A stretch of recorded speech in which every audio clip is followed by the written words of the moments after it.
Well, hello again. I don't think we've ever had anything by Decca on this channel before, which is something of a surprise, I think, or should be seen as something of a surprise, because they were quite a big and well-known British company. The name still exists as a major recording label, although it's no longer independent. It's owned by Universal Music Group, but still a widely respected label, especially in the classical music field. Now, the origins of the company go back as far as the 19th century. Obviously, there weren't any 19th century radios, but they were makers of musical instruments, and there was a company called Barnett Samuel in London, and they were one of the early manufacturers of the old wind-up record players, phonographs, gramophones, whatever you wanted to call them. And one of their products was a thing called the Decca Dulciphone. So the Decca was the name for that. It's not clear where that name came from, but it stuck around. Now, in 1929, they were floated on the stock market, and instrumental in doing that was a chap called Edward Lewis. And he was very keen that they didn't just make gramophones. He thought they should make records as well, because he said, well, you know, what's the point of making razors and not selling the razor blades? So he saw the future of the company as the software, as it were, rather than the hardware. Interesting in that sense that they've now exist only as a record label. Now, as a record label, in the 1960s, they were famous for signing the Rolling Stones, and equally famous for not signing the Beatles on the grounds that guitar groups were going out of fashion. Anyway, this isn't the Rest is History podcast, so let's get on with what we've got here. This is obviously a radio cassette recorder, because that's what it says. It's called a Decca Harmony. Quite a substantial piece of kit, really. So it's got a cassette recorder along with a 3-band radio. As you can see, it's got markings of radios 1, 2, 3, 4 there. So it would have been later than 1967. I have a feeling this is sort of 1970s, really. Also because the FM band has extended a bit more up to 104, but not quite up to the 108 that we would expect nowadays.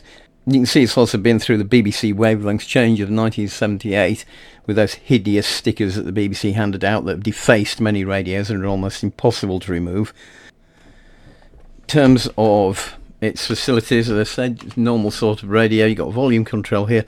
Unfortunately, it looks like that's got a bit bent. If you look at it in profile here, you can possibly see that volume control is a little bit down compared to the wave change and tone controls, and the result of that is that it's scratched a great big groove through where it says volume. So I don't know if there's maybe something we can do about that. I mean, obviously got to try and bend that back first, but maybe we can somehow get this lettering back into shape. I don't know. It's not my forte, doing lettering, really. It's a pity, really, because the rest of it all seems in pretty good condition and not very faded. Same can't be said about the spray-on wood grain effect. That seems to have lasted like a cheap fake tan, doesn't it? It's all rubbed off here, and again, you know, if they just had it as white or something like that, I could have repainted it. I don't know that I've got any wood grain paint. Other than that, let's have a look around the back. You can see its mains battery operation here, and it takes 4 C cells. You can see that there. 4 C cells, which seems to me a bit light in terms of what you'd need to run a cassette recorder as well as a radio, but so be it. And they go in this little compartment here. Now, in this compartment, this is the exciting bit. Well, it's not that exciting, but I don't require much in the way of excitement at my age.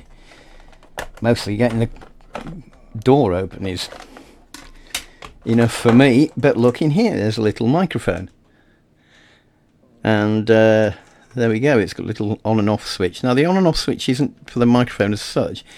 You'll notice it's got like a 2-pin plug here with a 3.5 and a 2.5mm jack, and this plugs in to, not into the main socket, which we'll come back to in a moment. This plugs in here, so you plug that into there, and I believe what it then does is that this switch then will switch the motor of the tape recorder on and off, so you can just use it for dictating your thoughts to the world. This is what we did in the days before YouTube, when we wanted to foist our opinions on people. What else is on here? couple of sockets. There's a DIN socket there for, presumably it says aux input. It's also got OSC. Does that mean there's like an oscillator in it of some sort? Like a lineup thing? Don't know. There's an external loudspeaker, and this thing here, that's the microphone's in the way now, isn't it? This thing here that says monitor on off. I assume that's to turn off the speaker while you're recording, so if you're recording from the microphone you don't get a lot of howl round. Nice that the microphone has stayed with it. That's not something you'd expect. And in the sense of other things that get broken, the telescopic aerial seems to be fine, so that's another bonus. The mains connector on here, this disappointed me a little bit because I thought this would be one of those standard figure of 8 things. Actually, it's a sort of squarish thing with a groove in it, and I have one mains lead in my collection which will do that, and here it is. It's a horrible thing. I think it came with a old Normandy, might have been a cassette recorder, similar sort of thing, and it's a very strange profile compared to what you get now. A normal figure of 8 mains lead wouldn't fit in that socket, and this is the only one I've got, and it's horrible stiff wire, but at least this one actually fits in here. So let's power it up and see what we get. There's a switch on top here for radio on. I'm not even getting a click there. That's not promising, unless maybe my mains lead's a bit duff. This, yes, if I press the eject button, that comes out, but it feels a bit flippy flappy really. So I'm not utterly convinced by that. I think we have to be careful not to break that. It's a bit, hopefully it's not broken already. It just needs something putting back into place. Now if I press play, the take-up spool goes round, and well, you can't see it, I can feel, that's on the wrong side, isn't it? I can feel the capstan and pinch wheel, and they're going round merrily, so that's something. Do I get any sound from the cassette? No, I've got no sound from either cassette or the radio, so audio seems to be an issue. It's got fast forward, these seem very stiff and they don't latch. I don't know whether fast forward and rewind are supposed to latch, but they don't. And the rewind doesn't work. I can hear the motor running. Oh, there it goes. So it goes around eventually, not very quickly. I suspect there's a few idlers and belts in here that need looking at, and that's why it's a bit sluggish on that. So we've got a few things to look at. I think the next stage obviously is to get the thing apart and have a look and see why we've got no audio, because that's a bit of a prerequisite really, isn't it, for getting anything useful out of this. Right, well it looks like basically just a load of crosshead screws to remove here, so let's do that. I've taken those out, but I'm not sure it's really... Oh yeah, there we go. It has taken the back, and the back isn't held on by any wires, which is good.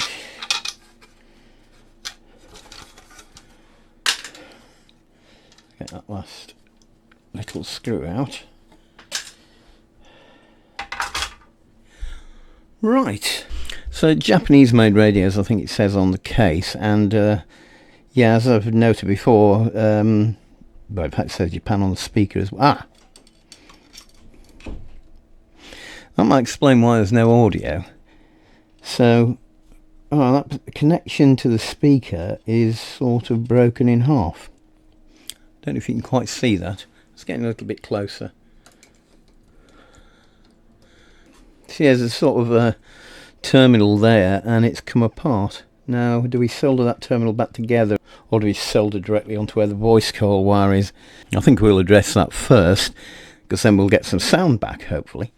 Well, hello again, and welcome back to the Northern Home Counties heats of the UK Not Sticking Your Soldering Iron Through the Speaker Cone Championships. And today, we have an unlikely winner. What I've done here is basically put a piece of solid core to strengthen that a bit, because there was no chance of soldering those two bits of springy metal together, and then just wound the speaker wire around that bit of solid core, and that's now pretty secure. So I'm just going to cut off that bit of solid core wire.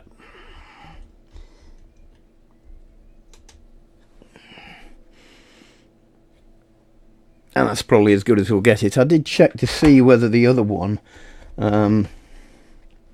is likely to soon suffer the same fate, but it doesn't feel like it. That feels, well, it's not brilliant, but I don't think it's going to break off unless I'm particularly careless with it. It's probably going to break off, isn't it? Anyway, we got the speaker connected again, so I think we need to try and see if that's giving us some audio. Without the cover, the batteries have got nothing to hold them in place, and the bottom two will be okay, but the top two are just going to fall out. So how do we power it? I could probably put some mains power in.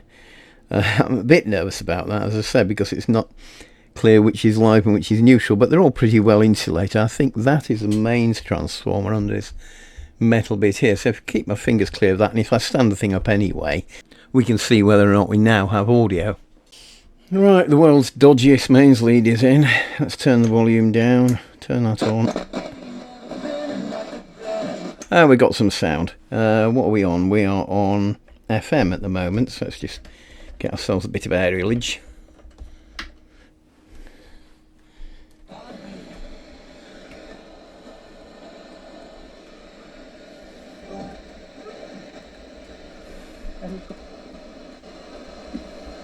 Merchants 5 to 5. Now, farmers from our region have been at today's National Farming Union conference in London. Speakers included the government's Environment Secretary and the NFU President Tom Bradshaw. For agriculture. Floor Story showroom at Copley Hill Business Park near Babram. You'll discover quality service, knowledgeable staff, and skilled fitters. And find a great range of carpets, engineered wood flooring, luxury vinyl tiles, and more. Take it away! Come to the store. Come to the store. So it sounds pretty good on FM, actually. Let's try medium wave. Player I thought was better at a mid-level club that wasn't really challenging. And the obvious one that came to me was Matthew Letizia. You've done that. I mean,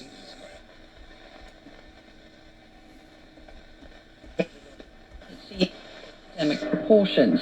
It makes up 20% of all crimes reported to the police. Now, the Labour government's promised to halve it within a decade. Right, let's try long wave. So this is a moment of great reputational jeopardy for every company in the world. And our job as PR advisors is to see around corners. And it's sometimes very difficult to see around. Is that what PR advisors do? Amazing. Couldn't you just get another bloke who isn't a PR advisor to stand on the other side of the corner? So that bit's working. Let's see, if we put it back on tape, do I now hear something if I put a tape in it? That's the next bit, I suppose, isn't it?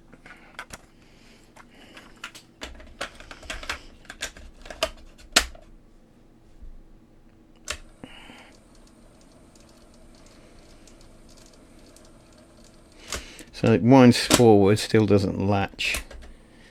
To be honest, I hadn't put it in the show originally, and Johnny said, "Where's the Staples Singers?" Let's put it in. So there it was, Staples Singers, and leading us very nicely, I think, but incomplete. So that's got us some audio back. I mean, the audio's back, the tape plays. It sounded okay there on speech, didn't it? Got to be a bit careful with copyright here, but it's a team choice. It's a great favourite. I'm not sure what it's like on WoW and Flutter. I need to try and play some piano music on it or something. Given that some of those belts felt a bit warm because of the poor performance of forward and rewind, I'm not optimistic about that. But sounds like there's not really any work to do on the radio, which is good news. I think we can focus our attention on the cassette mechanism. Now, I should have mentioned that I have zero documentation on this radio. Yeah, I pulled the power out now so I can put my fingers where I like. So one of the things I would like to know is how you get the cassette mechanism out, because I cannot find anything anywhere that looks to be an obvious screw or nut or whatever holding it in that will pull the whole thing out. I can see that this section here with the audio connectors on pulls back, but when I look under that I can't really see anything that holds the mechanism in. So how does that come out? It must come out somehow, surely. I can see there's a mains transformer here held in by these little twisty things, but even around that I can't see anything else that would cause the thing to pull apart. which makes it difficult really to see how we can do anything with the mechanism. I'm going to have another look at this more closely and see what I find. This is not quite the total car crash that it looks like.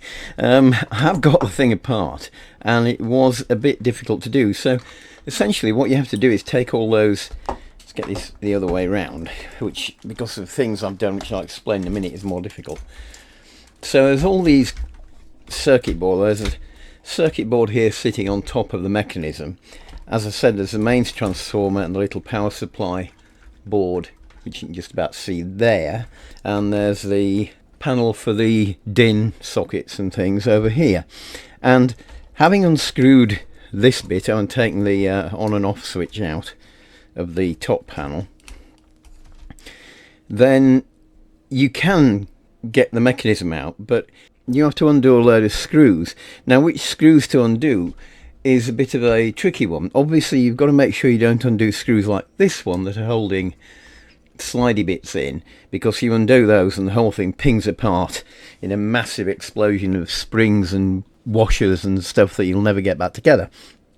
However, I managed to identify the ones by just lifting it a little to see whether it's slackened or not, and I've got all the screws out and I think, oh, this is okay, but it just wouldn't come out. And then of course what we find is that there's a sneakily hidden screw. If you pull this spring back here, you can see there's just behind there's a screw hole, and that was the final screw which was holding everything in, and it took me ages to find that and get the thing out.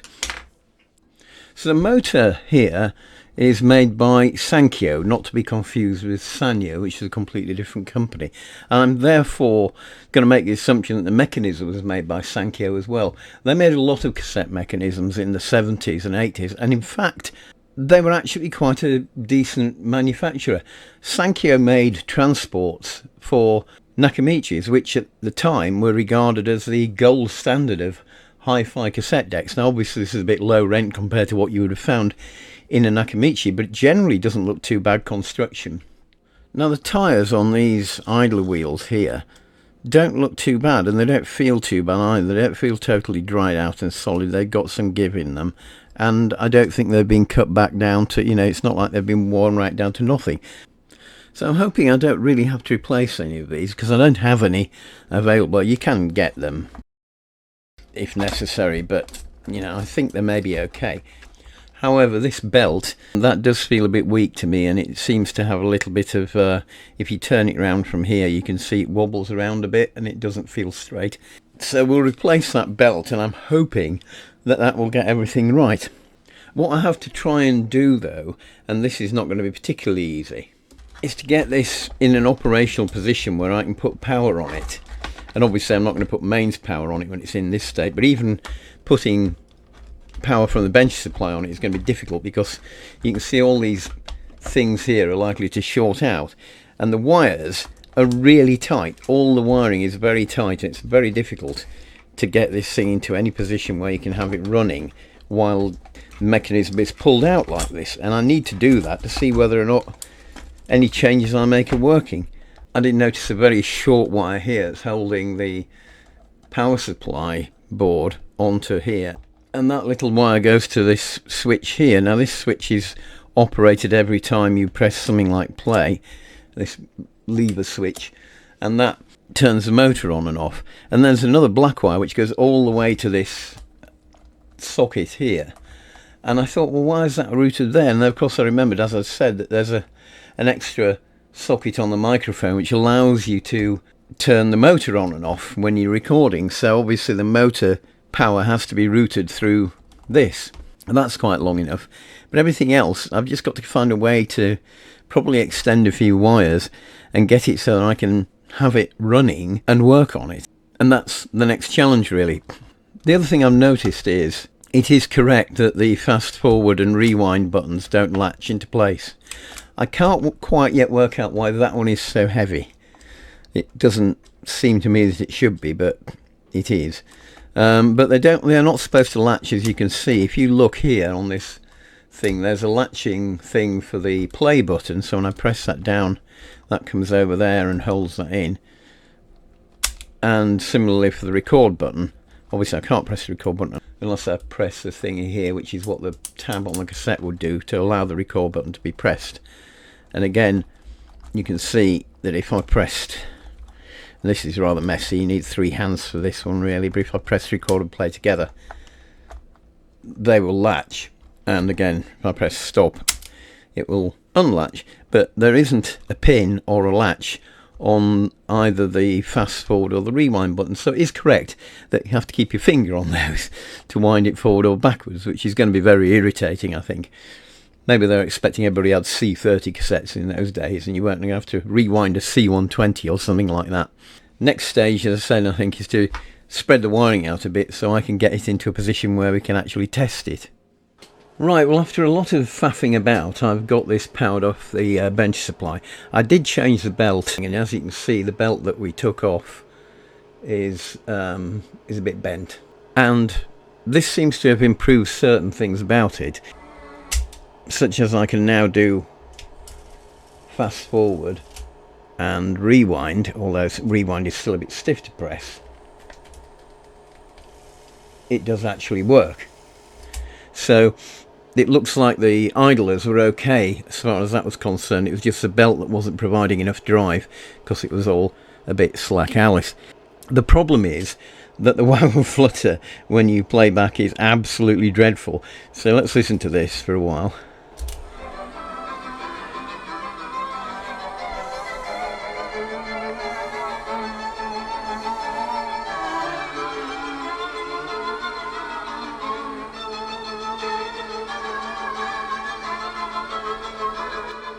I think that's quite enough of that.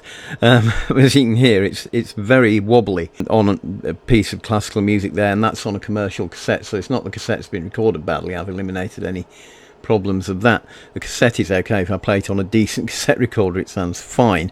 I don't know quite what to do about that, because the speed of a tape recorder is set by the capstan and the pinch roller here, and the capstan is right off the back of that motor there, so there's just one belt from the motor driving that. And therefore none of the other idlers and gears and stuff should get a look in on it. It's just that determines the speed. So is the motor a bit wobbly or bent, or is this a bit wobbly or bent? The flywheel at the back, you can't see it at the moment. I've lubricated both of them. I've cleaned them both. I wonder if maybe the new belt I've put on is a little bit tight. It feels okay to me. You've got to get that balance between it being tight enough to turn it around and not so tight that it just pulls on it. I think if we have a look at this with an actual test tape, we can perhaps get a clue as to where the problem is actually occurring. Right, to get a better idea of what's going on here, I've decided to put the test tape in it, and we'll see what that reveals. Speed calibration tones.